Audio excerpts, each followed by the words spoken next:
Le premier mouvement, c'est le thème principal, c'est un peu un hommage à Prokofiev.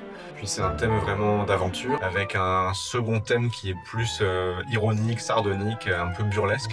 Dans le deuxième mouvement, c'est vraiment un mouvement sur l'amour un peu sous toutes ses formes, et notamment l'amour filial. C'est un thème que j'ai écrit pour ma mère, qui est un thème joué à la clarinette en plein milieu du deuxième mouvement. C'est un mouvement assez naïf, assez pur, je dirais. Et le troisième est beaucoup plus sombre, c'est plus un mouvement un peu guerrier, sur le deuil aussi, donc ça suit comme ça plusieurs étapes, plusieurs sentiments humains. J'ai utilisé certains éléments d'anciennes compositions à moi aussi, notamment dans le troisième mouvement.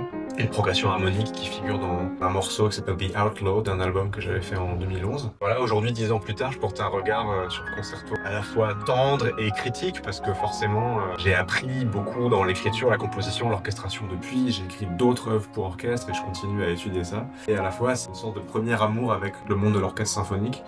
Et je suis très heureux d'avoir pu l'enregistrer en 2018 pour le label Sony. C'est sorti dans un album qui s'appelait 30 et aujourd'hui ça ressort séparément en tant que concerto tout court. Bientôt on publiera les partitions afin que d'autres orchestres et d'autres pianistes peut-être qui en auraient envie puissent le jouer.